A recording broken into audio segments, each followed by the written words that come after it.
Welcome back to In-Depth Analysis. Omoyele Sowore has come out to respond or reply to most of his Yoruba critics who are busy criticizing him for coming out to stand up for Nnamdi Kanu, whom he believes is being treated unjustly and unfairly.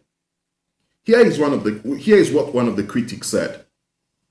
He happens to be a spokesperson of one of the Yoruba groups. I can't remember at the moment, but I'd like you guys to listen to him and hear what he said.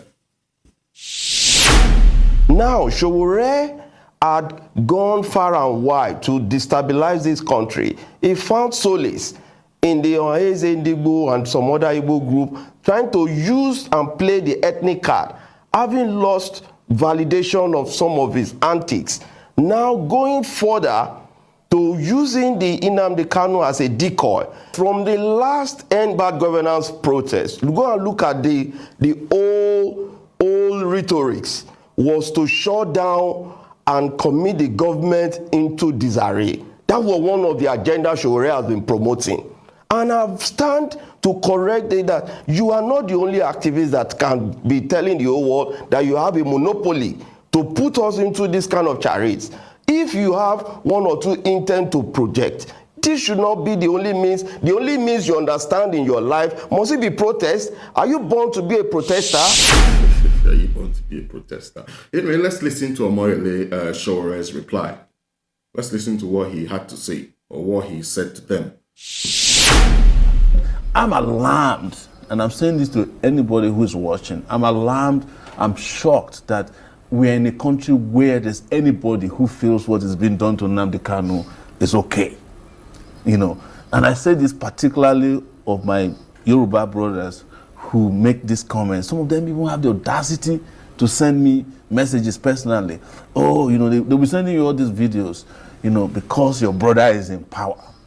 But I was the only person when Sunday Igboho's house was raided and all his people were, including his cat, was killed. I was the only person in this Abuja who went to the Federal High Court who pushed the DSS out of the front of the courtroom. And that was the day his people were granted bail. Nobody talked about. Yeah. There are Yoruba activists who went and invaded a radio station in Ibadan. Have you heard about them anymore? Even Sunday Igboho, my brother, is back. He's actually, you know, he's moving around freely.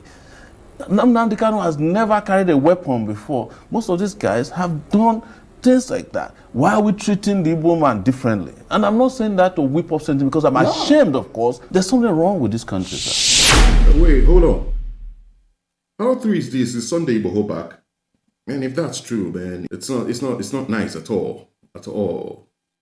If Nnamdi Kanu is still in detention and Sunday Igboho is roaming around freely, then it's not nice. Secondly, it's not just the hijack of the radio station. As a matter of fact, there was a time the Yoruba agitators took over the secretariat in Ibadan. Apart from that, I could remember when Sunday Igboho's house was raided, the numbers of AK-47s that were found were close to 7, which the spokesperson of the DSS at the time said most of the guns here were being taken from the custom men at Idiroku. You could imagine.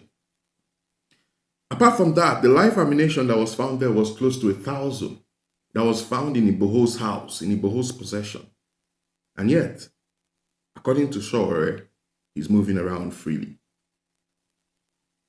Anyway, all I have to say is, Omoyele Sowore, I do salute your courage. Thank you so much for standing up for your countryman, Nnamdi Kanu.